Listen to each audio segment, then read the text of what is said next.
Hey, listeners, are you getting inspired to dive deeper into your learning of EFFT? If so, head on over to Catherine's website to check out her list of upcoming trainings. Some trainings are focused on combining EFFT with young kids and EFFT play therapy. So head on over to her website and we hope to see you in the future.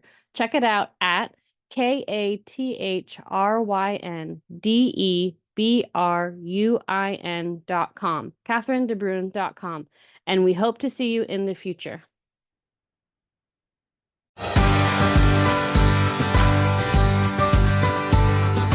Welcome to the Family Express podcast, where our destination is resilient and connected families.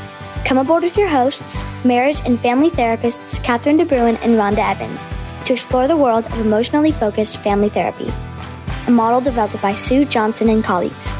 Together with our guest speakers, our travels will map the EFFT landscape, highlighting lessons learned, shared fears, and the passion and curiosity that bonds our community. Welcome back, listeners, to the next episode of the Family Express with Catherine and Rhonda. Our guest speaker today is Nancy Aikin out of Northern California. Nancy, we're so glad to have you here, and you're going to help us with your specialty, I'm hearing, EFFT with teens, EFFT with adult children and their families. And I think that might be a good place for us to start. And first off, welcome to the podcast. Thanks for being here. Hi, I'm glad to be here. Great. Thank you so much. And could we just maybe have you start with telling us how EFFT with teens versus EFFT with adult children is different? Could we start there? Well, I think that we came into this with the Homey type family program. So it is EFFT, it is the therapy, but it's in a more educationally enriched setting like the Homey type for couples. So I just want to say that. And in that setting, we've learned a lot because we meet with quite a few. We used to have groups. So there's a group of teens and a group of parents of teens. And it's very effective because it normalizes things for the participants in a huge way. It's very moving that way. But teens are, altered. And they're altered as adolescents, they move into this place. In fact, we had a very cool thing happen. I taught how to facilitate the parent and teen workshop 2 weeks ago. And I had a teen that came when she was a teen that was now 24 to talk to the people about how it was for her to be in that workshop. Because I have contact with her now at 24 and her parents. And teens are mad when they come. Teens do not feel like they want to, I'm making all these generalizations, but I think it's normal that teens are moving toward themselves, their identities, and their peers outside the family. They're questioning. They start to question the family rituals. They're attracted to novelty, to growth outside the family, which is completely understandable, and I think very true. There's always exceptions, but for the most part, peers become the magnet, and the parents are worried about what's going to happen. They're going to be influenced. They're going to have a lot of things happen in their lives, but they don't want to talk to parents. Teens tend not to want to talk to parents. They want to talk to their peers. They want to come home and close the door to their room. They are in a lot of excitement and a lot of turmoil, and they need their parents. So what I found with teens, and again, I know I'm making generalizations, and between 13 and 19, there's a huge spread. But in general, teens said to me over and over again, I want my parents to know me and understand me and accept me, but they don't want to talk to their parents. So I would say, well, how can they know you and understand you and accept you if you don't let them know what's going on? And they'd stop and go, I don't know. I just want them to, like they couldn't see the paradox, but they really did need their parents. They needed their parents to trust them, to stay steady, to not start to move into either a more controlling stance asking a lot more questions because they're scared parents. So they start to want more information right at a time when the teen is wanting more autonomy. So that's a negative cycle. Or they just back away. I don't know what to do. I'm going to let the school handle it. I'm just going to kind of close my eyes and trust, because every time I try to engage, I get them all. And then kids are going, they're not here for me, even though. So there's a paradox that everybody, I think, needs to understand. The feelings underneath this very normal, hold me tight, let me go, which is a theme, I think, that covers teens and their parents quite graphically. Does that make sense? Yeah, I'm with you. Yeah. Yeah. Definitely, Nancy. So you're saying, like, in those teen years, there's this launching that starts to happen pretty early and then continues. That's a really hard thing for a lot of parents to navigate, and it impacts the relationship between the teen and the parent. And then how does that catapult forward, I suppose, into the adult-parent relationship? Right. Well, when we wrote about adult children and their parents, and Masu, as another layer of this program, we thought it would be easier because they're older, right? They're more mature. Adult children are often past 25 or so. Their frontal cortex is finally developed, right? We just assumed that they could talk more with less reactivity and a little bit more perspective. Okay. And we were wrong. We were wrong. Mm-hmm. And I think that's a huge thing. Let me say it this way. We weren't totally wrong. I mean, of course, they can step out. They've been in the world some, but that they're still kids no matter how old they are. That's one of the biggest lived experiences we've had in working with families with adult children. So adult children don't recognize, again, generalizations, but often that they still need a kind of unconditional support from their parents, because they are very focused on being in the world for the most part. You know, you've got this phenomenon now of failure to launch or having to come home after college for economic reasons. It's getting harder to be out there in the world. But adult children want to see themselves as independent and separate, but they still get really hurt and really confused when they get disapproval from their parents or get parents so we were surprised at how reactive adult children, how young we still are. That's so interesting, Nance. I just want to metabolize this for a moment, because you're saying that even though adult children might be out there, maybe even living away from home or using home as a base, they have massive needs. Like, they're making their way in the world in terms of their identity, their mark on life. And so in many ways, they still need a lot because they're making such big leaps, right? Mm-hmm. And that sort of surprised you. Well, yes. And yes, exactly.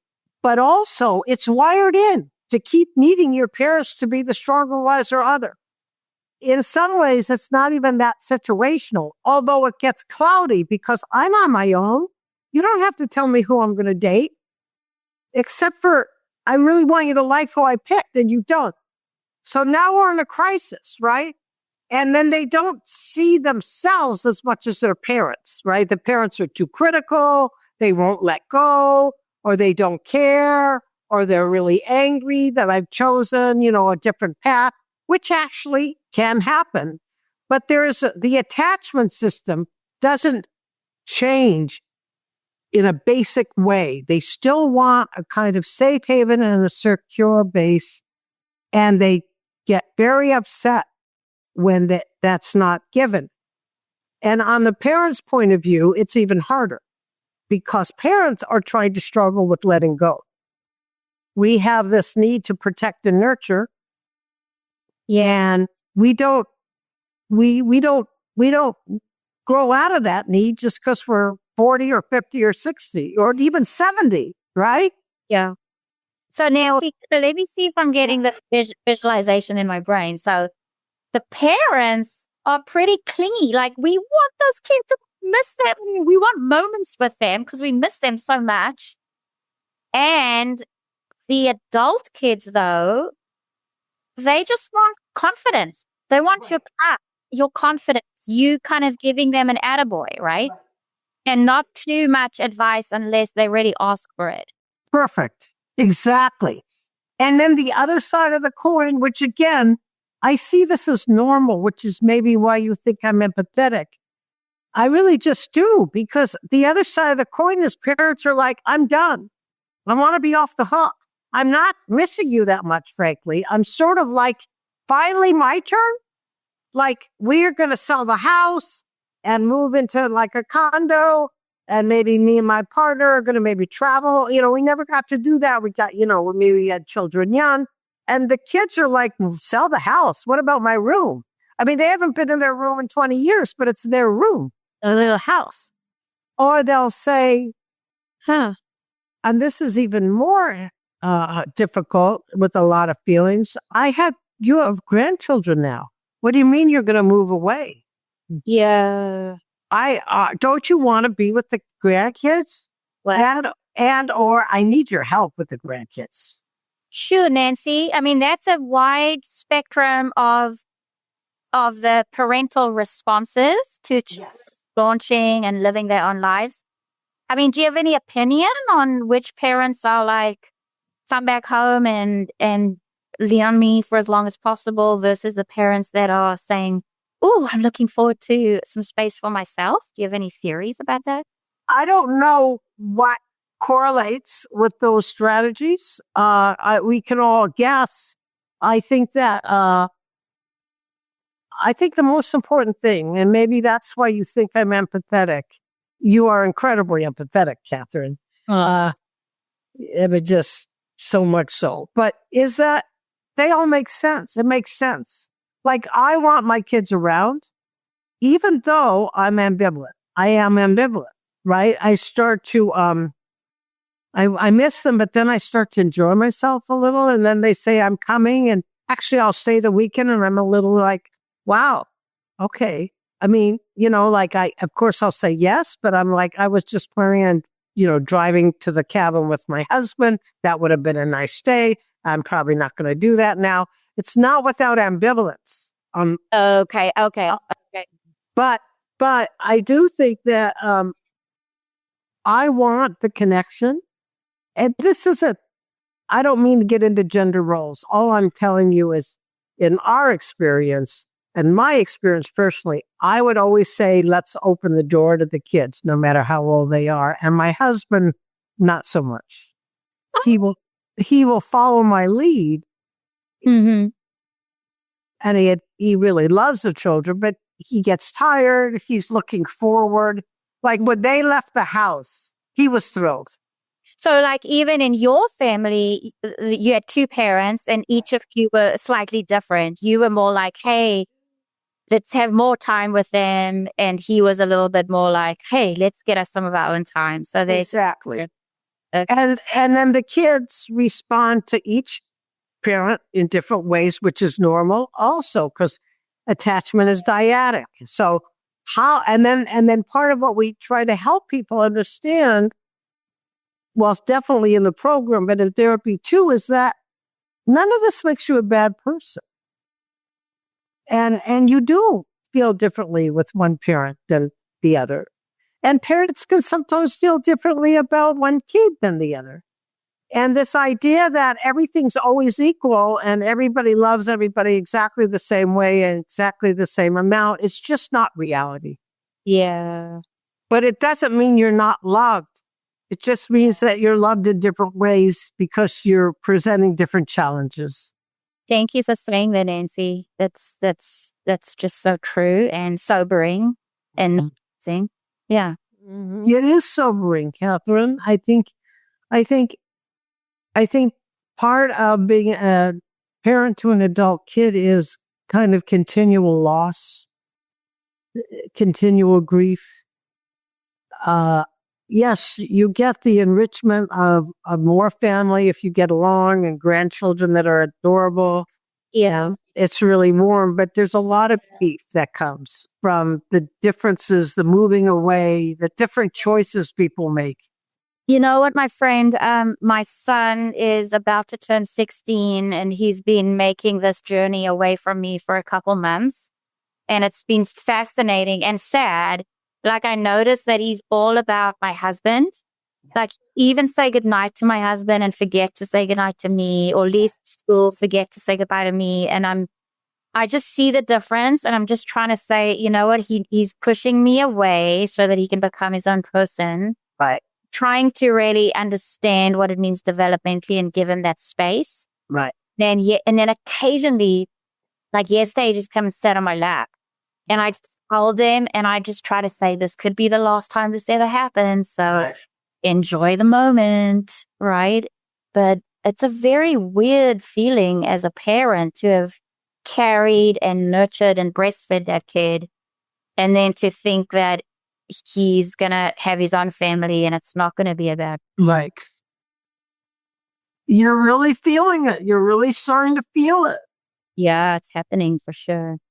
And Catherine, you are open, see, so that sometimes that pain gets hard. Like, you didn't say goodbye to me and now you want to sit on my lap? No, thanks. I mean, parents put up walls because they don't Understand it, right? Or they don't want to feel rejected. They're protecting themselves. These are the things I think we'd all have empathy for that parent. I do. You've heard me say it before, and I'm going to say it again on the air for the record. I have never known someone to be as empathic as you, Nancy. Even where my empathy has failed for parents, I've seen you go and pull those parents out of. You just find compassion. How have you developed this? And maybe even give us an example of like the toughest parent you've had to work with, or. Well, it's hard to do that. The toughest one, but I do feel like my own pain of working with learning how to be a good mom has been very, very tough. It's been very tough personally for me. I think of all the things I've done in my life, I have an incredibly secure marriage of 50 years. We worked on it, but we did it. You know what I mean? Like, Yeah, hard work to get there.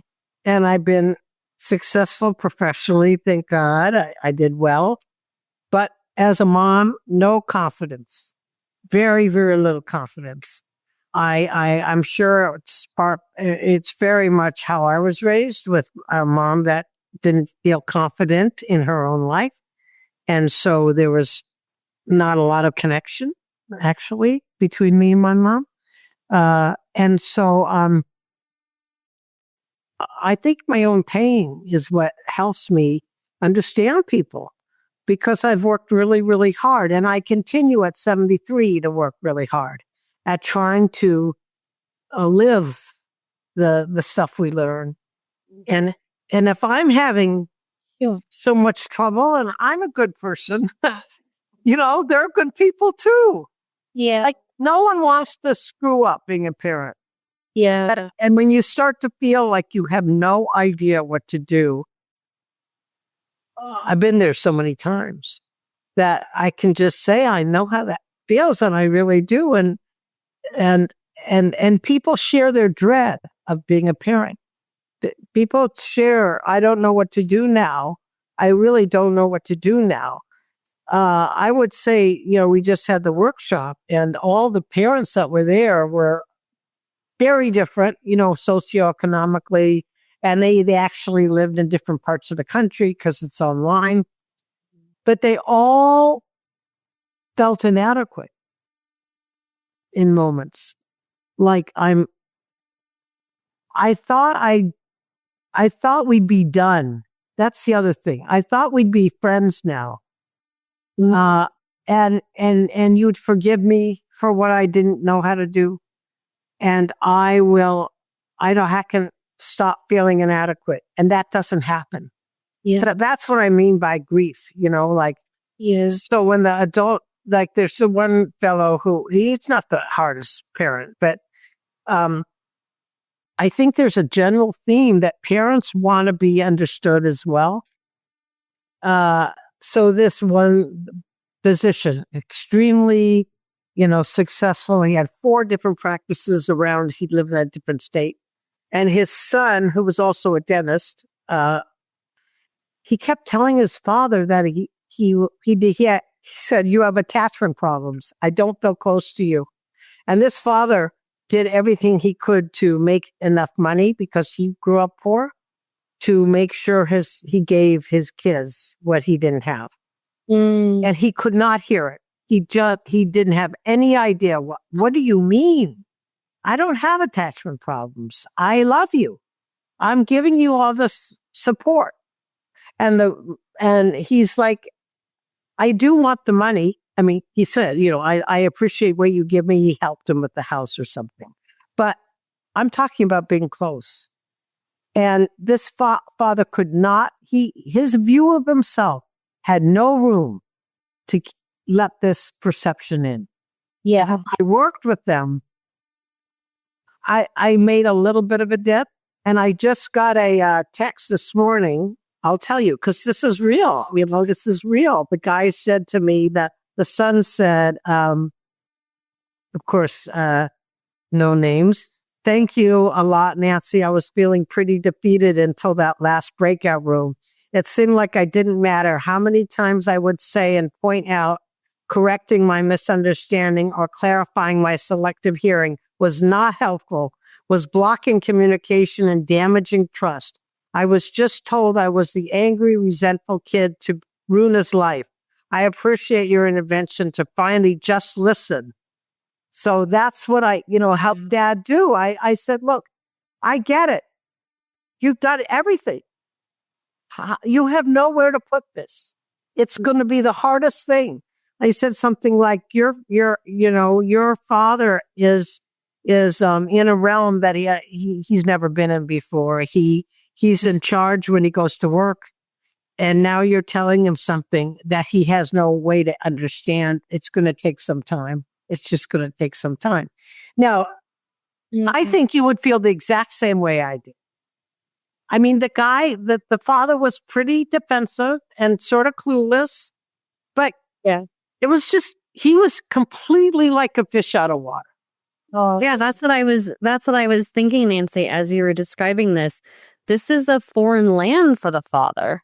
Right. If he felt that he's not good at something or he did not provide something that his son wanted all this time, and the father just doesn't have a place to put that. He doesn't have a place. And he loves his son. That's clear. Right. And that's a feeling. So what? And I think I really identify with parents that feel like a fish out of water. Yeah. And I think once your kids are adults, the other thing about adults is adult children, at least in the USA, you're not defined as a full adult till 35. That's what's happening in the research. That's the data, financial independence, moving toward your own life, accepting some aloneness and existential. Listeners, check out our book for children of any age. It's called A Jumble of Thoughts and a Tangle of Feelings. It's on Amazon.com.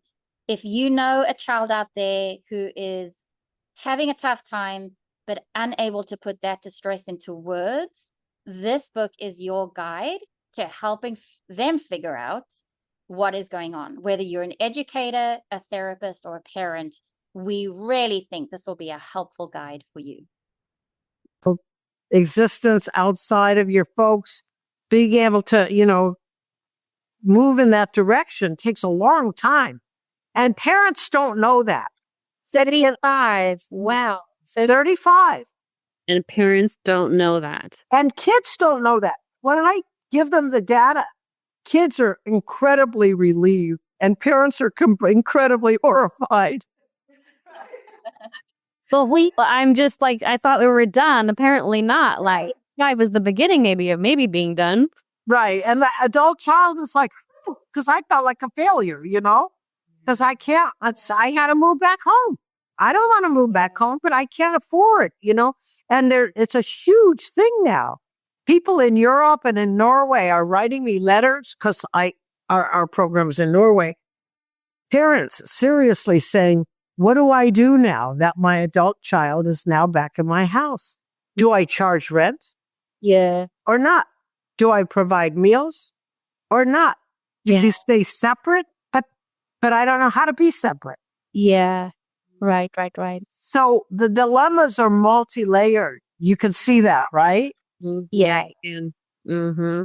So Nancy, I don't want to skip this other piece though, this beautiful share that you just did on, like, I really wanted to know, like, how did your heart grow so big? It was the biggest part I've known, honestly, when it comes to parents. And you're saying, thank you for sharing just so transparently with us, that it's out of your own pain and how hard being parented was, maybe, and also being a parent. Like, you had to forge that kind of on your own without having received those experiences. And it's just you engaging with yourself and your own pain that now allows you so deeply to believe that every parent that crosses your path wants to desperately be a good parent, and that we all feel inadequate. But so you just go in and connect with that part of the parent, which is profound. And so you're giving them something probably that they've never experienced, resourcing them so deeply, seeing their good intentions. Catherine, thanks. Really explicit. Thank you so much. That was really helpful. Yeah, I think it's the rare case of a it makes me want to cry, of a person that doesn't want to be the best parent they know how to be.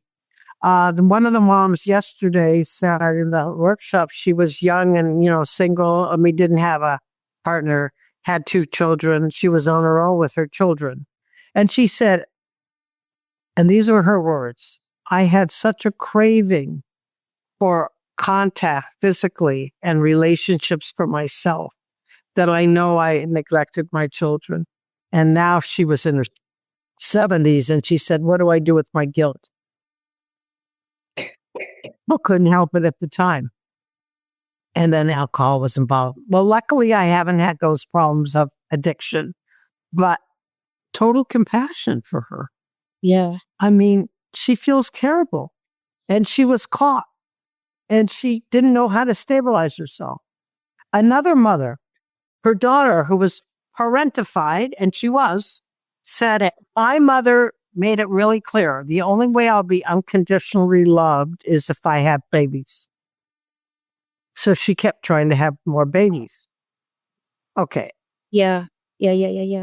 And here's this daughter saying, and she was smart, and she was in college.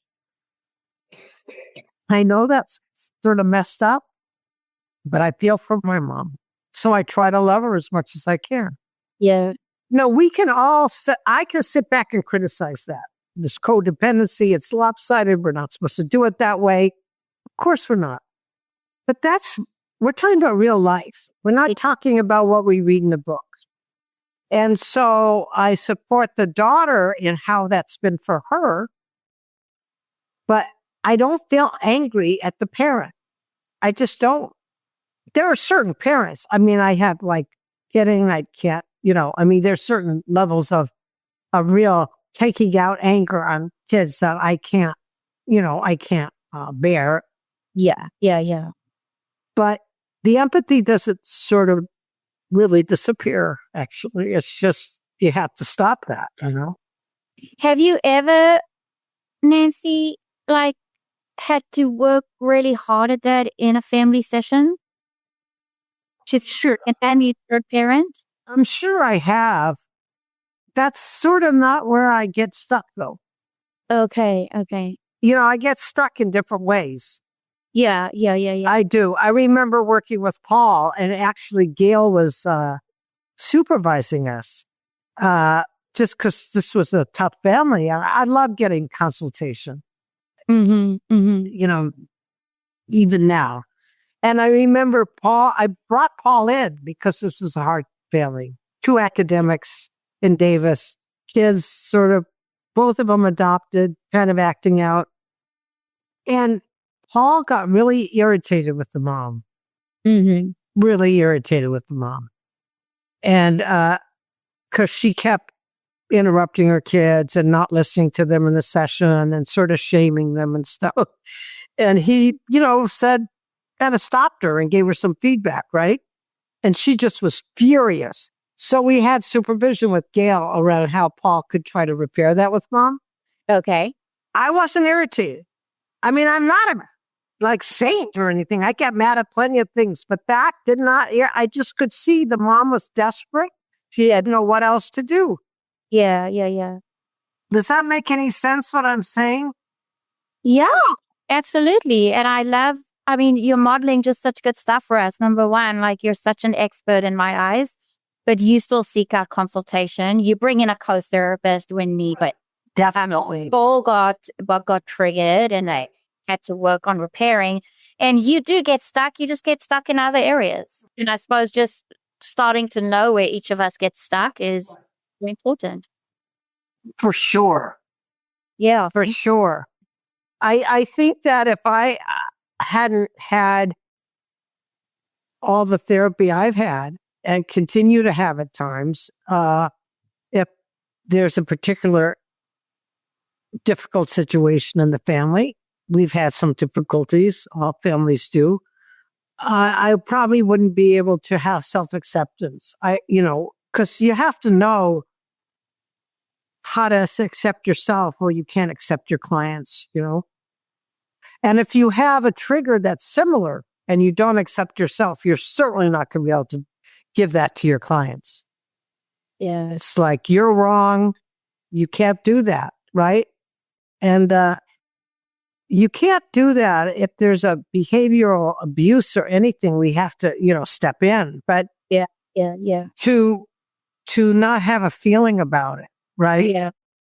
So, Nance, you're saying that parenting your own kids really helped you develop this empathy for yourself, and then you can transfer that to other parents. What about our listeners who aren't parents themselves? Yeah. What do you think about how they might do? Well, I think the parts that, you work with young kids, Catherine, and I love you. I love what you're doing. I saw your books and stuff. I think that there's some, my downfall is maybe that I empathize too much with parents. I make a lot of room for whatever they do. If they have a hard time making boundaries, I don't go behavioral. I just get, what do you feel like if you do make a boundary? What are you afraid will happen? I try to get that just easy for me because I'm talking to myself. So, yeah. I think child therapists, because I was trained as a child therapist before family, sometimes they identify with the kids so much they get pissed off at the parents. And they become the better parent. I know. And then the parents get threatened and pull the kids out of treatment, which they should. Right. Yeah. But it's so easy. So I wasn't drawn to being a child therapist. Uh-huh. I was drawn to being a family therapist. I mean, in the play therapy I did, when I was at UCD med school and I got my training as a clinical psychologist, the kids were adorable, but that's not where I wanted to be. I wanted to see what happened at home. That was always where I wanted to go. You live not with me. Mm-hmm. And so, I guess the kids, if you don't have your own children and you really, are drawn to the children, I think that's wonderful. And I think they need it desperately. They need another alternative. Yeah. And you don't have, if you're not a parent, either because you couldn't be or you didn't choose to be, that's a perfectly wonderful, legitimate way to be in the world. But maybe, just like I have to make sure I put myself in the the uncomfortable areas where parents really do need to be bounded and wholesome lines, and the kids really need to be, a lot of empathy. They may have to get some consultation if they find themselves getting really irritated with. I'm making a terrible generalization.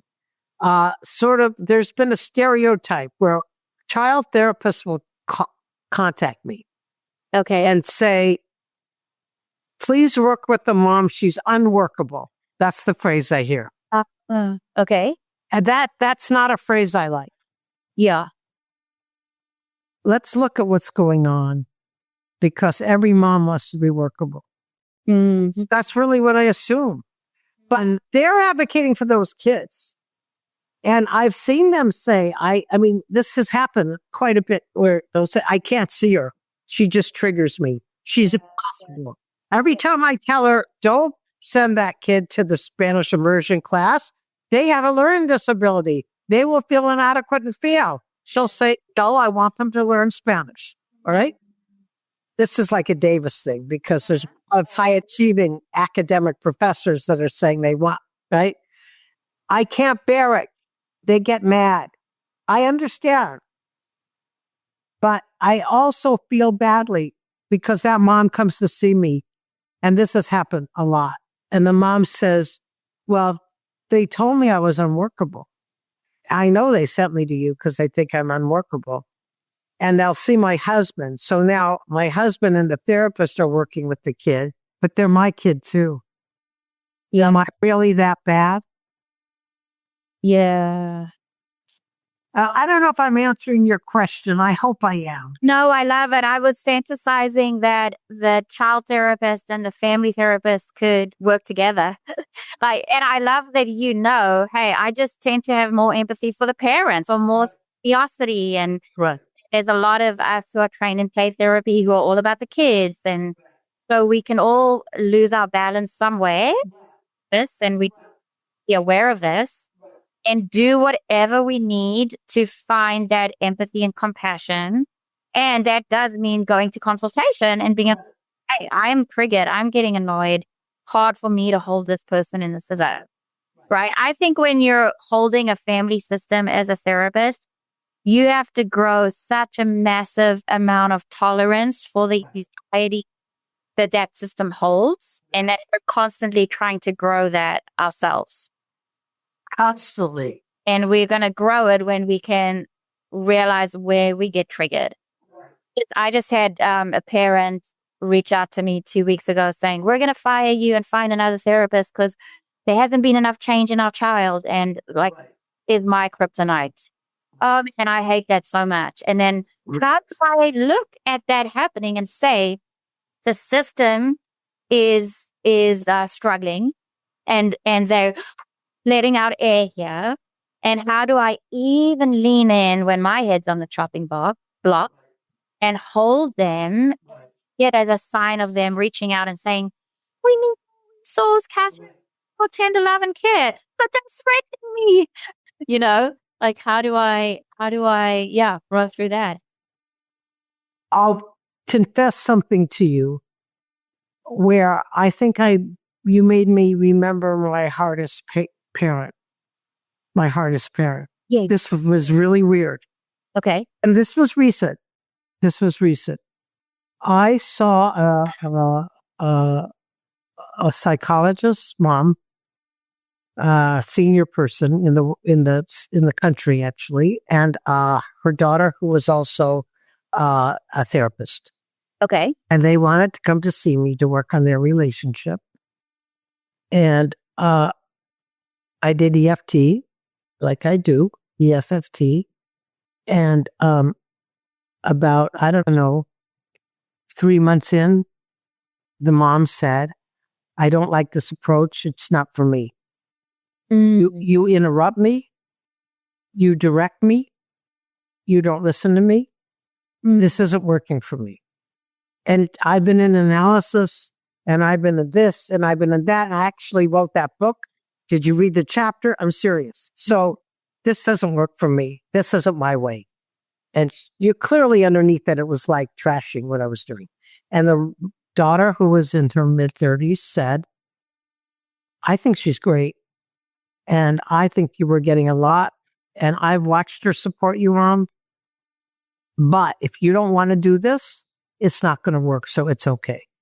But I would, I think her eyes sort of filled up with tears and said, I feel like you're pulling the cord out, when we're right in the middle of really hard things. And I'd like us to continue, but I really will support whatever you want.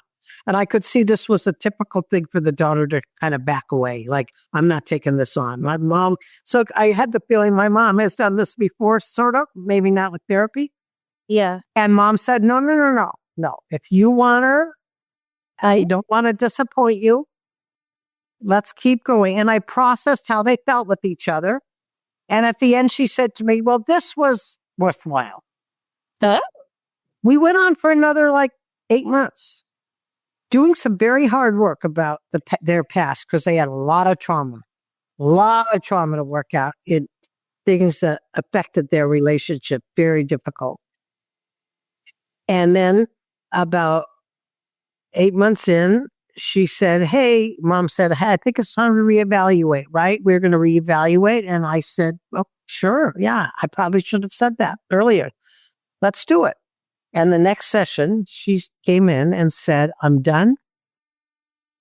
I don't want to come back. And this has been the worst experience I've ever had. Oh, my. She actually said that.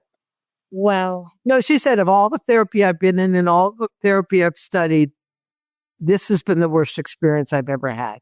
How? Oh, my gosh. No. And I said, wow. I mean, it just came out. I said, wow.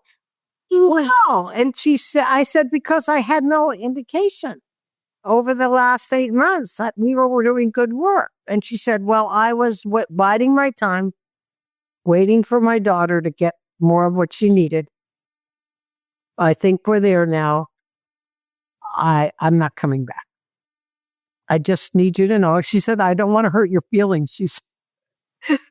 I said, well, I have to say, I've never been called the worst therapist that someone's ever had. But I hear you. And clearly what I do doesn't work for you. It just doesn't work for you. And the daughter said, wow, Mom. And we ended. Yeah. Now that was a hard mom to be empathetic with at that moment for me. What made it I can only imagine, in terms of her stature, in the same profession, all that kind of thing. But there was a coldness. There was a coldness. You worked for 8 months or longer, right, to reach her, and you tried everything you could. Well, I thought we were. See, that's the part that was so confusing. It wasn't like nothing was happening. Yeah. Oh. But there was another part of her that was not, that I didn't have access to. Yeah, that you didn't even know was there, maybe. Well, I thought I had gotten worked out enough. I mean, I critique myself. I can see now that I could have kept checking in with Mom more. How you doing with me? How you doing with us? I do have a bias now about this mom. I do. I think there was some sort of disturbed, dissociated part that couldn't handle my input. Yeah. And maybe it was harder for her that her adult child really got a lot out of it with me. There was maybe some competitiveness, but that's just my story. The point is, it was hard to understand what the hoot happened, right? Yeah, totally.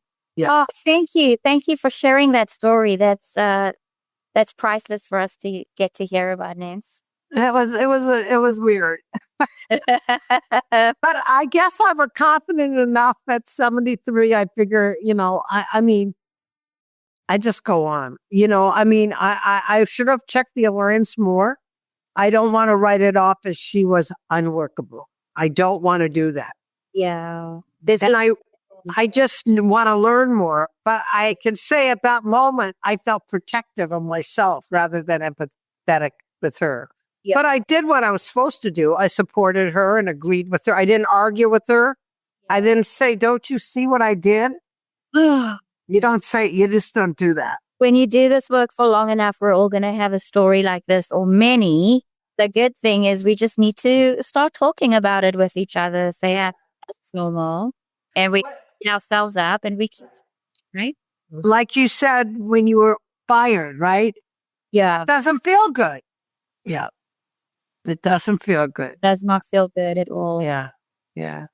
And So- yeah, go ahead. Well, I know we're at the end of our time. I hope I gave you some things that are valuable as we talked. Yeah. Nancy, thank you so much for sitting with us today. I've learned so much. I just love how transparent you are, how much you're doing the work yourself in your own life with your own family as a mom. The learning never ever stops. You're so humble at 73, talking about going for consultation, cases where you've gotten triggered. I mean, Yeah. just clearly are living the work. And this comes from a very deep, authentic place for you. And just thank you so much for your compassion and the beautiful models that you've created, the Hold Me Tight for adults Yeah. and athletes around the world. You're doing amazing. Thank you. Thank you. Very supportive. Thank you. Yeah. And And nice to meet you, Rhonda. Yeah, nice to meet you too, Nancy. I'll just echo what Catherine said. Like I can just the breadth of experience and wisdom that you have, and now I more fully understand why Catherine told me she's the most empathetic therapist you're going to meet in the EFFT world. So now I really get it, and I want to grow that part of me, right, that can have even more empathy, because I know there is still room to grow. So thank you for inspiring me in my work. So thank you so much. Thank you. Thank you. All right. thanks, fans. Take care. That's it for today, folks. Thank you for listening, and we hope to see you again for our next journey.